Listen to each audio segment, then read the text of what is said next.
یہ بات ہے مکہ کی ان تنگ گلیوں کی۔ اگر تم نے یہ پیغام پھیلانا بند نہیں کیا تو یاد رکھو کیا ہوگا۔ جہاں حق کی آواز کو دبانے کے لیے ظلم کی ہر حد پار کی جا رہی تھی۔ جتنا چاہو زور لگا لو، لیکن یاد رکھنا ریت پر کھینچی گئی لکیریں مٹ سکتی ہیں، مگر دلوں پر لکھا اللہ کا نام نہیں مٹا سکو گے۔ اس کی زبان خاموش کر دو۔ مکہ کی گالیوں میں محمد کا نام لینے والا کوئی بقے نہیں بچنا چاہیے۔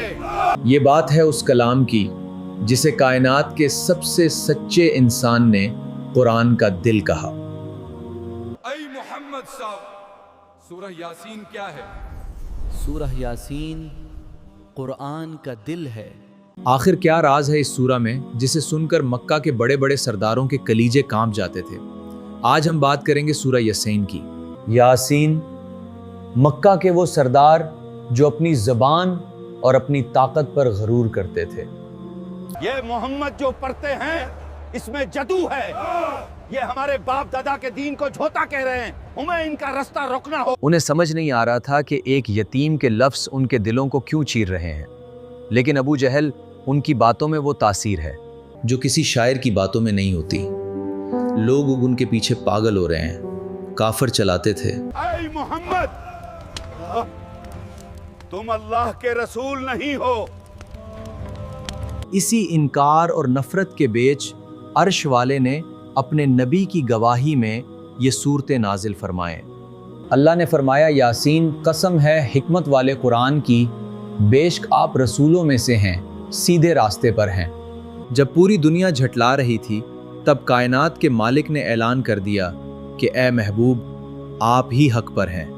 اس سورہ کی عظمت کا اندازہ اس بات سے لگائیے کہ نبی کریم صلی اللہ علیہ وسلم نے فرمایا، بے شک ہر چیز کا ایک دل ہوتا ہے اور قرآن کا دل سورہ یاسین ہے۔ علماء فرماتے ہیں کہ جیسے انسان کے جسم کی جان اس کے دل میں ہوتی ہے، ویسے ہی قرآن کی روح اس سورہ میں بسی ہے۔ وہ رات جب دشمنوں نے نبی صلی اللہ علیہ وسلم کے گھر کو گھیر لیا تھا، تب آپ نے اسی سورہ کی آیت نمبر 9 پڑھی اور مٹی ہوا میں پھینکی۔ اللہ نے کافروں کی آنکھوں پر پردہ ڈال دیا۔ وہ وہاں کھڑے رہے اور اللہ کے رسول ان کے سامنے سے نکل گئے، لیکن انہیں کچھ دکھائی نہ دیا۔ سورہ یاسین کے بیچ میں اللہ ایک ایسی بستی کا ذکر کرتا ہے جس کا نام انطاکیہ بتایا جاتا ہے۔ یہ وہ شہر تھا جہاں کے لوگ بت پرستی میں ڈوبے ہوئے تھے اور اللہ کی زمین پر رہ کر اسی کی نافرمانی کر رہے تھے۔ اے انتیوخ کے رہنے والوں، لوٹ آؤ اپنے رب کی طرف، بے شک ہم تمہاری طرف اللہ کا صاف پیغام لے کر آئے ہیں۔ اللہ نے ان کی ہدایت کے لیے پہلے 2 پیغمبر بھیجے۔ انہوں نے جا کر حق کی دعوت دی، لیکن لوگوں نے صاف انکار کر دیا۔ تم ہمارے لیے نحوست لے کر آئے ہو، اگر تم خاموش نہیں ہوئے تو اس شہر کی دیوریں تمہارے خون سے رنگ دی جائیں گی۔ اللہ نے ان کی مدد کے لیے ایک تیسرے پیغمبر کو بھیجا۔ اب 3 اللہ کے نبی اس بستی میں کھڑے ہو کر کہہ رہے تھے، ہمارا رب جانتا ہے کہ ہم تمہاری طرف بھیجے گئے ہیں، ہمارا کام تو بس صاف صاف پیغام پہنچا دینا ہے۔